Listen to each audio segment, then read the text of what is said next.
Hi everyone, Yaro is here, and I finally made a tutorial on scalable gun system with realistic physics, and it's the first ever tutorial on YouTube you can find because everyone just shows but doesn't explain. I'm here to actually explain it and go through this with you. What I'm asking in return is just to hit the like button and write some comments if you like it or no, maybe you have some questions, and also I'm building a community where we can help each other, so join my Discord server. I'm likely to have one-on-one call with you there if you have any questions, or I will answer in chat. This is the fastest way you can get an answer from me. Okay, let's jump straight to the tutorial. So first of all, it's better to watch the previous tutorial where I discussed of how to create the custom hand. You can see a link attached to this video on your top right corner. Just not to waste your time, you can watch until 3 minutes 5 seconds and then come back. So to start with, we're just going to click on our hand, create an animation blueprint. We can name it animation blueprint hand. Afterwards, we are going to content folder, typing VR pawn, and we're double clicking in it. We're going to our hand left and hand right. So make sure you select them both with control button. We are looking for animation class. Since we have created our animation blueprint, we need to assign it to both of our hands to use. We click here and select our AB hand. Then we're heading to our event graph. We are looking for animation input and data passed animation blueprint. You will see you have 4 blocks of input actions. So all you gotta do is just delete bottom 2 from left and for right hand, and you will be left with hand grasp left and index curl left, and the same way for right hand, grasp right and index curl right. Our logic is to communicate with our animation blueprints through Boolean variables. I'm going to create 4 Boolean variables. The first one is going to be grasp anim left, then I'm going to do curl anim left, then grasp anim right, and curl anim right. And also I would like to create a special flow threshold using which we can see if we should trigger our animation. So that's what I'm going to create too. We can call it anim threshold. Now we're going to work with our grasp left. We have action value. So action value is how much we're pressing our button. For instance, if button is not pressed, the action value is 0, and if button is fully pressed, the action is 1. We need a way to constantly check if we are past threshold. So let's set our anim threshold to 0.75. So we'll initiate our grab once we are 75% through pressing the button. And we're going to check if our action value is bigger than this threshold. In case it's bigger, we're going to our triggered event. So this event is getting triggered all the time we're pressing our button. We need to check if we're past our threshold. That's what we're going to do here. In case we are going to set our grasp left animation to true. In case it's false, we're going to set it to false. And also we need to make sure that once we cancel or complete, it means that we're not pressing it, or it means that it has been canceled by some other kind of event. We also need to make sure we cancel the animation. The same we're repeating for our curl animation for left hand, so we can just copy all of the nodes. For simplicity, we'll have the same threshold for our curl animation. Be free to create a new variable and maybe set up your own. The only thing we're going to change here is our curl anim left. Instead of the grasp anim, we are setting up the curl anim, and instead of canceling the grasp anim, we're canceling the curl anim. Okay guys, I just noticed that I made a little mistake here. Instead of setting the curl anim left, I actually set up the grasp anim left. So we need to get the curl anim left and set it instead of the grasp anim left. That's why my animation was not working. Sorry about that. We can just go ahead and copy everything for left hand to right hand and just replace it with similar variables, but for the right hand.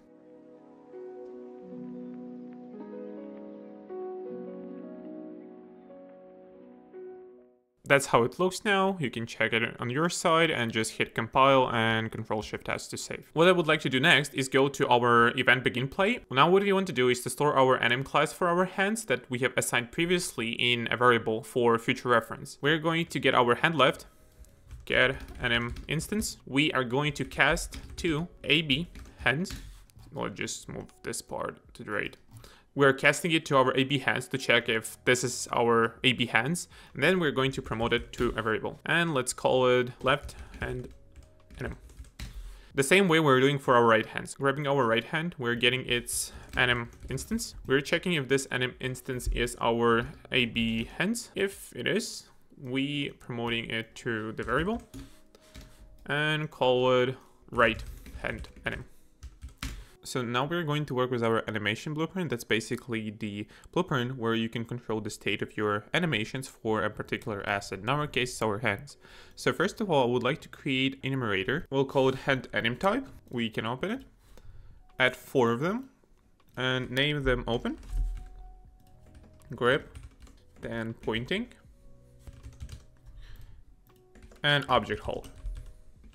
So we'll use this enumerator inside of the animation blueprint. As you can see, we have open state, grip state, pointing state, and object hold. So for the first three, those are going to control our hand animation, and object hold will control our custom animations for when we grab knife, gun, magazine, silencer, etc. We can open our animation blueprint, and now we can create our variable and call it hand anim type, and it will be of a type hand anim type, the enumerator we have just created. Anim type. Okay, perfect. So we have two sections here. The first one is event graph. We'll come to this later, but now we are going to work with our anim graph. The first thing we're going to do is to create a state machine. A state machine is a machine that is responsible for changing our hand animations based on the condition. So we'll check that's why we need the hand anim type. We will check what is it assigned to, and based on those conditions, we'll see which animation we have to apply in our hand. So let's actually name our state machine anim type and connect it to output pose. Double click on it and we'll see the entry node here.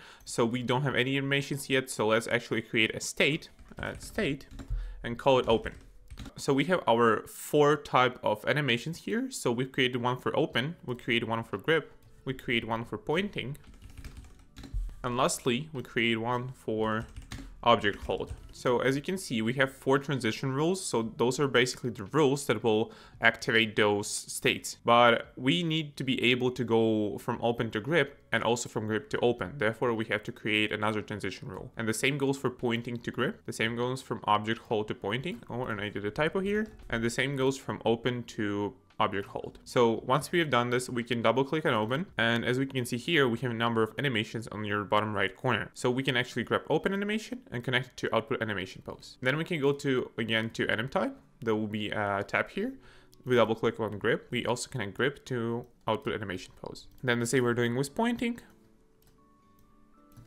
But with object hold, we don't do anything because those are the custom animations. We'll set them up later. So now the transition rules. So if we want to go from open animation to grip animation of the hand, our transition rule will be the following. We'll have the hand anim type. We'll check if it equals to grip and connect the Boolean result pin to the result node. Then if we want to go from grip to pointing, we have to check if our hand anim type equals pointing.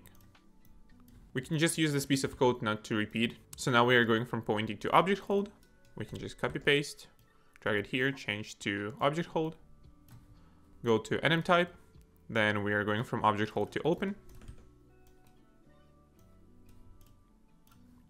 Also, we need to do it in a backward way. So from grip to open, we are checking if our hand is open. Then we are going from pointing to grip. We're checking if we have a grip state. Then we're going from object hold to pointing. And then we're going from object hold to open. And then we're going from open to object hold to check if it's object hold. Okay, so as you can see here, all errors are gone. And also, we forgot to set the transition rules from open to pointing. From open, you grab the transition rule to pointing, and from pointing, you go to open. Let's open the transition rule from open to pointing. So we check if our hand anim type equals to pointing. You just copy this, and now we go from pointing to open. Also hit compile and save. Okay, perfect. So now we can go to our event graph. We'll see event blueprint update animation. That's basically the event tick. It will be run every frame. So we are trying to get player pawn. And we'll cast it to VR pawn. Now, as you remember, I will go to VR pawn. We have those variables here that we have set up earlier. Now we'll actually use those variables to see which grip state we should apply to our hand. So in case it's VR pawn, we're going to create a sequence because I want to have my left hand at the top and right hand at the bottom. So now we're accessing those variables. So get grasp anim left, get curl anim left. As you remember, our hand right has the same animation blueprint as hand left, the animation blueprint we're currently working in. Therefore, we have to distinguish between right and left hand. Therefore, we're also getting the left hand anim, and we are also getting the get held component left. So our first step, it will be actually to check if we're holding something. So we're asking if it's valid. You can also do a reroute node to make it more beautiful. And we also need to check if the held component left is held.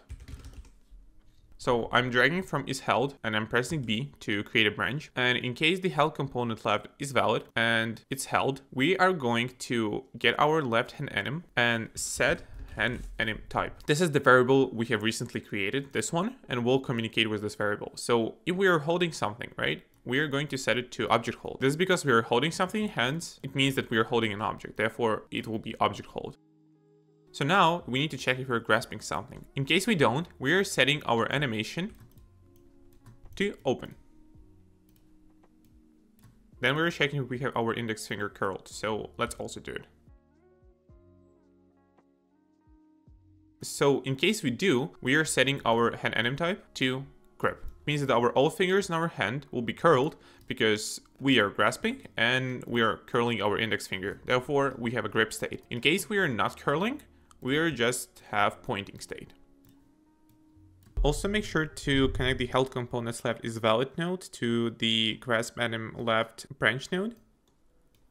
Otherwise, our animation will not work. So as you can see now, if we grab, our animation works. Our index finger is curling. Basically, we can now replicate it for the right hand. In case it's showing you some errors, just feel free to restart the editor and it will fix the problems. We are going to move it actually a little bit to the top and we can copy it, move it down and connect the sequence node with the right hand. And let's actually comment this out. I'll say left hand enum. I'll make it black. I like black colors and make it like 32. Okay, perfect. So now it looks beautiful. So with the right hand, we actually can create the reroute nodes here. We're doing this not to break the connection when we delete the node. So for instance, I could delete it here. As you can see, it vanishes. Just create quick reroute nodes. And now we're going from our VR pawn. So we say get grasp enum right, get curl enum right, get right hand enum, and get held component right. So we can delete our grasp enum, connect right one, delete curl enum left, and connect curl enum right. The same for right hand enum, and the same for our held component left. Now let's structure it, double check. Okay, and we can comment this out too. So this is our right hand enum. We also comment into black, and the font size 32. Okay, we can hit Control S, compile, Control Shift S, and let's actually jump to the game and check if our animations work. Okay, as you can see now, I can use my curl index fingers and use my grab animations and everything works. We can just actually go to the cubes and we can grab it. For now, we haven't set up any animations for object hold because cube has a grab component, and that's why the animations are not working, because we haven't set them up inside the state machine, remember, for the object hold, but we're going to do it later. Now to import our guns, I have actually created a folder in Google Drive you can download. I will leave the link in the description. So what we are going to do is we're going to our projects folder. In my case, it's Git, it's gun system tutorial content. So we're going to our content folder of our project, where we are selecting our guns folder, Control C and Control V. Once we have imported the guns folder in our project, we can open it and see two folders, global and guns. So in the guns folder, we can see a handgun. We can open it and go to meshes and put the mesh into the game. As we can see here, the material has not rendered properly, so we're going to set it. Our first step will actually go to global folder and click on gun master material. In this material, we're going to see the albedo, the reflection, and the normal. We're going to see 3 texture errors, so we're going to assign the textures now. In the albedo texture, we're going to click on it and choose the material expression texture base,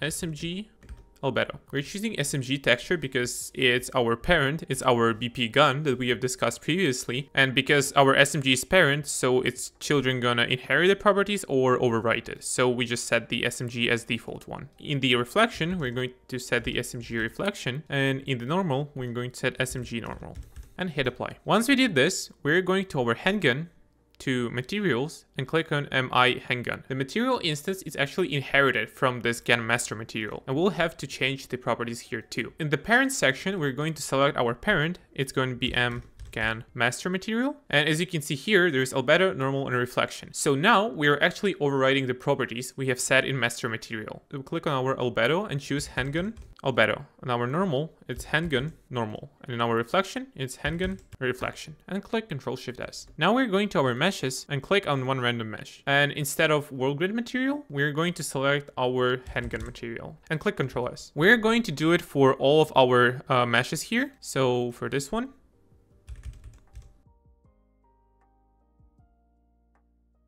in case of our casing, we're going to select MI cartridges, but we're going to double click on it. We're setting our parent to gun master material. And now we're overriding with our T cartridge albedo, T cartridge normal, and T cartridge reflection. And hit Ctrl-Shift-S. Okay, so if we drag our models, we'll see the texture applied on them. Also with our casings, we will see the golden casing. And now we're going to our global, we're going to our meshes, and we're seeing our SM9X 19mm. So as you can see, it also doesn't have any texture, so we're going to fix that. We double click on it, we go to material, we select ME cartridge, and as we can see now, it got fixed. If we drag it in the world, we have an actual bullet. Okay, perfect. Before making guns, we're going to our edit and project settings. We're going to set up some collisions. We're doing this just in advance, so we didn't touch it later. So we're going to collision tab, and we're going to object channels. So the first channel we're going to create is going to be magazine, and default response is block. Then we're creating another, and we call it weapon.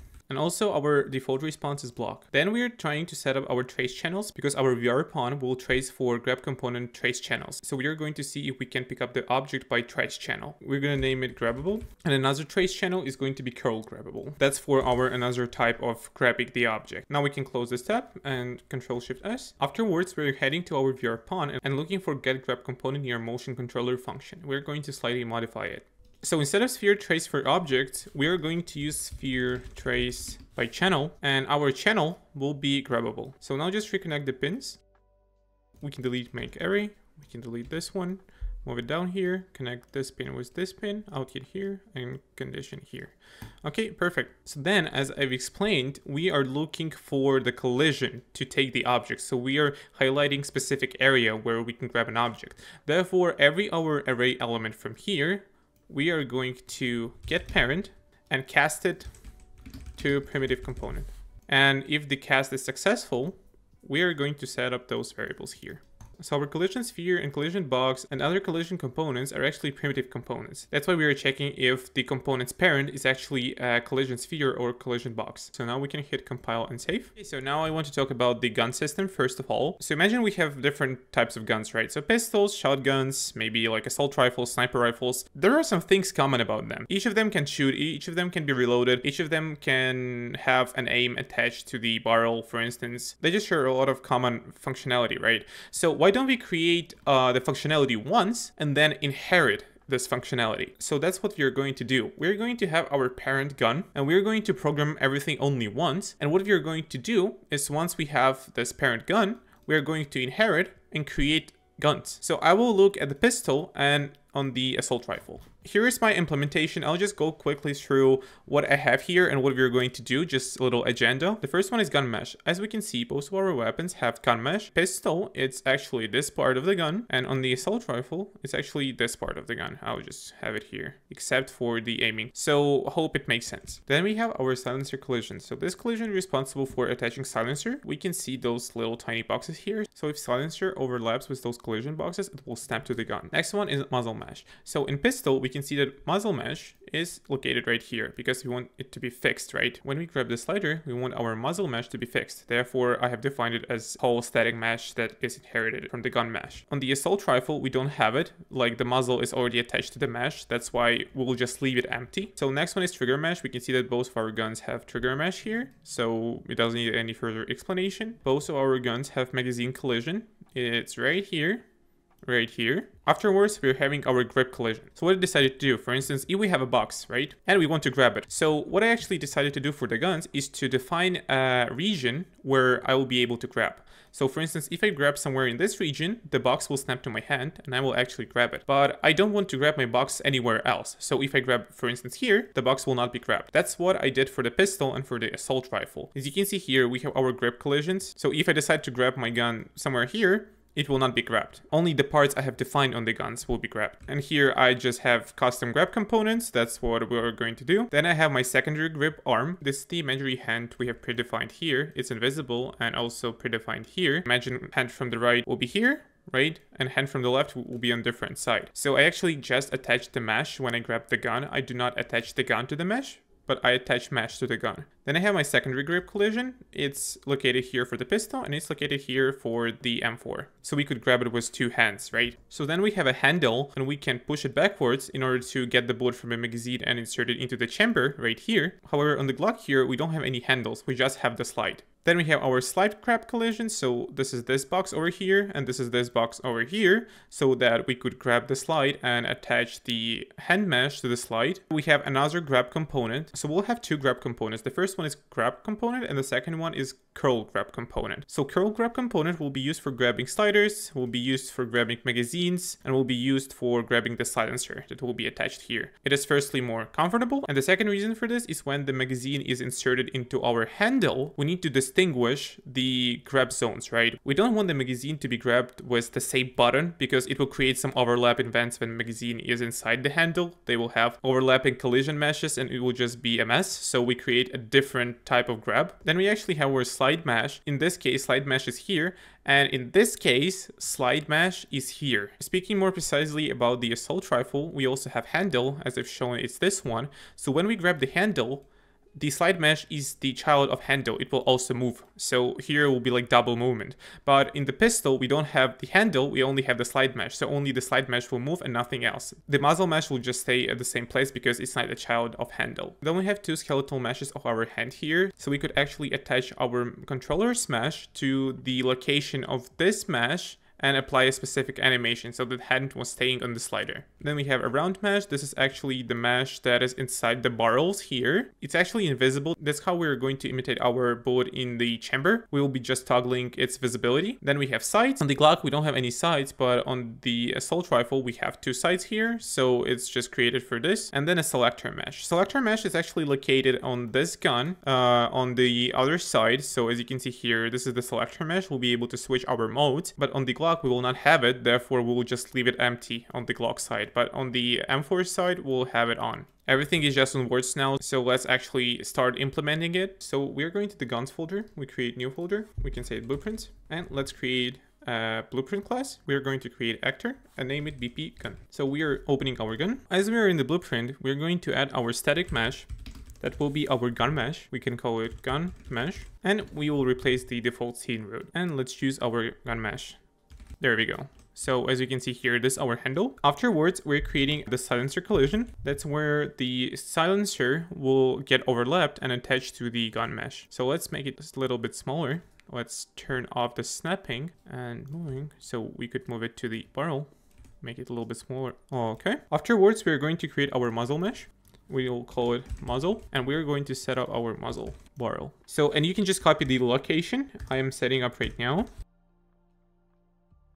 Okay, so that's where our muzzle should be. Afterwards, we're creating our trigger mesh. So it's also a static mesh. So we'll call it trigger. We'll find the handgun trigger and also make sure you enter the right locations. Okay, perfect. We have our trigger set up. Now we are adding a capsule collision. We're going to manipulate it a little bit. We're going to make it smaller. So if we actually grab this region, the gun will snap to our fingers. We can actually attach it to here, call it main grip collision. And in this main grip collision, its child will be our grab component. Afterwards, we're creating a collision for our magazine. We can name it magazine collision. Under the handle, we'll have a collision where we can grab the handle. So now we're going to create two meshes, the one for handle and the one for slide. I'm sorry for this weird explanation, but this is the handle here and this is the slide mesh here. So the handle actually is responsible for slide mesh. So the one for slide, let's call it slide, and let's call this one handle. We're going to set up this slide mesh as a child of handle. So remember, the handle is something we have on our rifle, and the slide is something that moves alongside the handle. So in our case, we only have slide, therefore our slide will be our Glock slide. And under the slide, we'll have our round mesh. So we are going to add another static mesh, and it's going to be round. That's our bullet. So let's say it's 9x19, this one. and its location is going to be the following.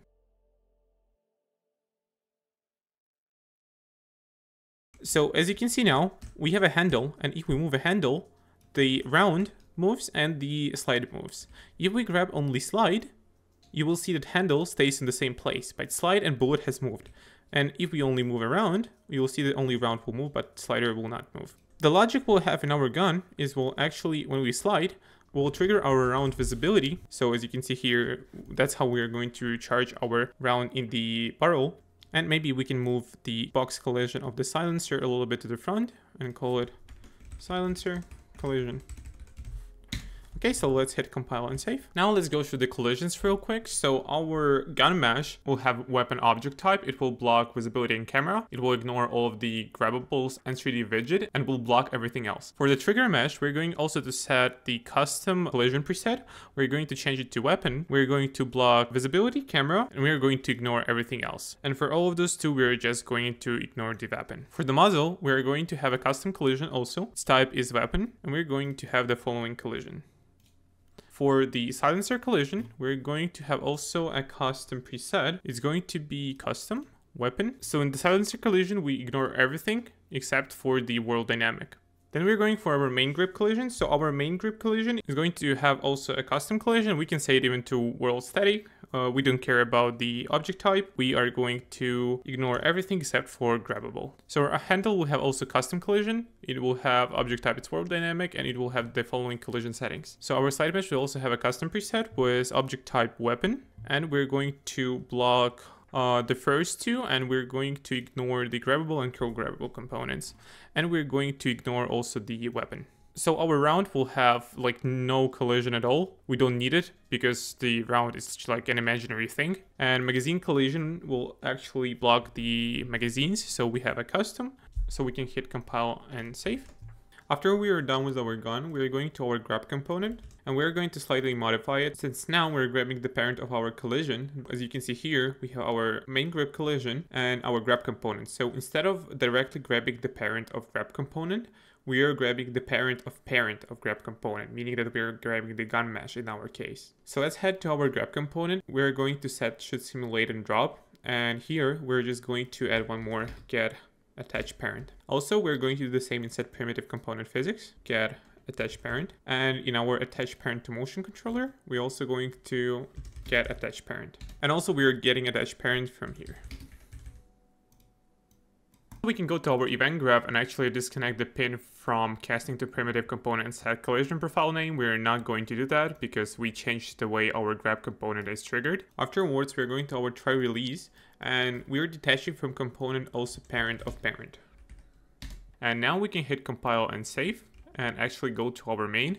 I just deleted the guns because I don't want to have them in my level. We can see our gun, and as you may notice, I cannot grab it from the barrel side and from the muzzle side. Maybe here I can grab it, but once I go to the handle, I can grab it. So now we're going to set up our hand animations, and I'll show you how it works. To set up custom animations, we first need to create one, and we'll go to our skeleton, then we'll locate our hand R. So what we're going to do, the way our gun snapping is going to be, is that it's going to snap to the socket we'll create right now. So we right click on hand R, we click on add sockets, and we name it handgun socket. After this, we right click on it, add preview asset, and look for handgun. So as you can see here, our handgun has spawned, and now our job is to make our hand actually grab the gun. So let's rotate it a little bit. I'll turn on the angle snapping on 160. So 160 degrees looks fine. If you're willing, you can just copy the values I have. So now we can use the reference pose. So we can go to preview scene, and we can start with already specific pose. So we click on preview controller, use specific animation, and choose the gun hold. So we need to adjust the fingers a little bit. So for the trigger, we can click on the index finger, rotate it a little bit forward. Let's see the gap. The gap between finger and pistol is small, so we can actually rotate our index finger a little more here. Okay, this looks fine. We're going to rotate our other fingers.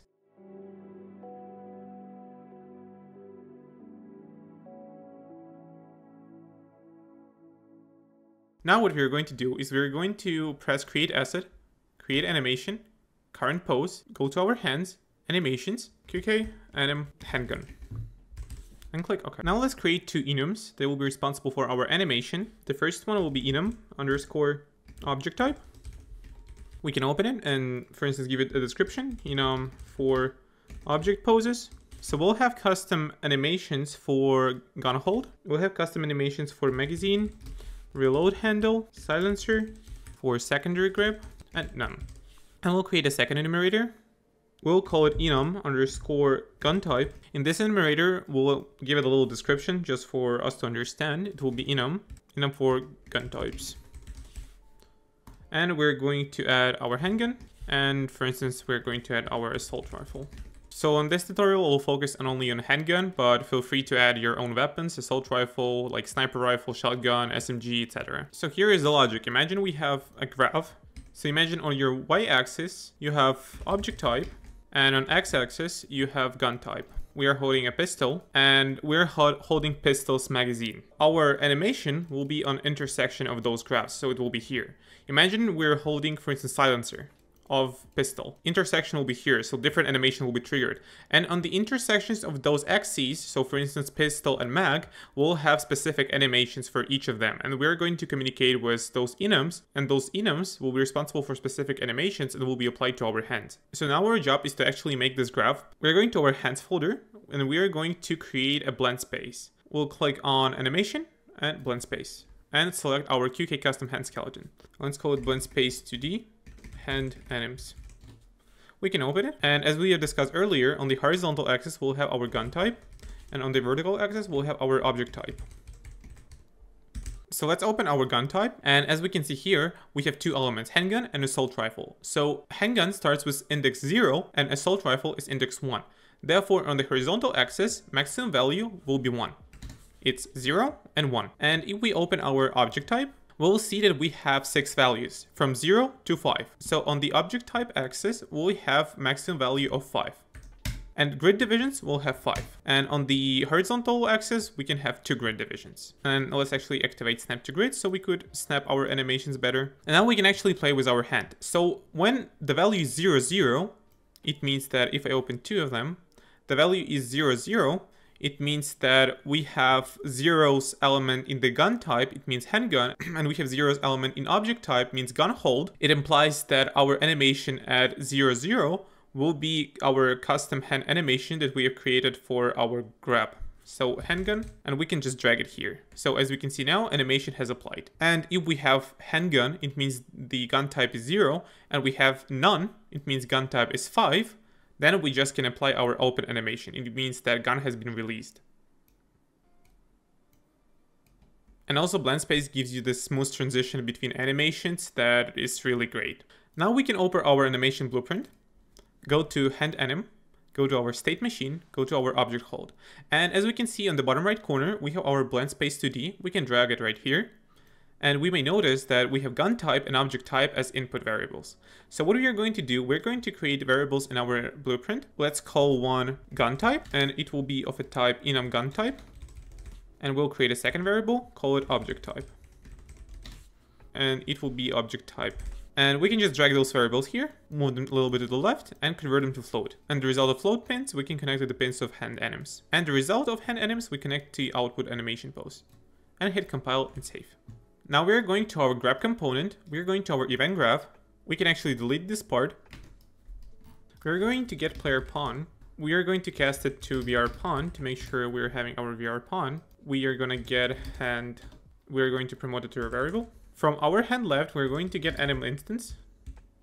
We're going to cast it to a B hand and promote it to the variable. And connect this pin here. Now we're doing the same for our right hand.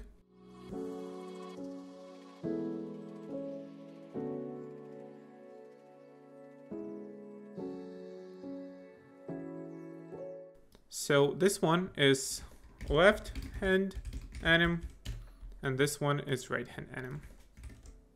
Now we're going to our try grab function. Now we should create a custom grab type for our gun. Therefore, we're going to our search bar and enter grab type and add enumerator and add enumerator for gun. Then come back to our grab component.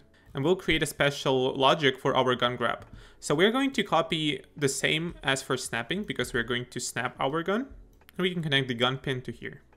So afterwards, we're going to check which gun we're holding. So we're going to create another variable called gun type, and it will be of a type gun type. Grab this variable, switch in it, and check which gun we're holding. So we were holding our handgun.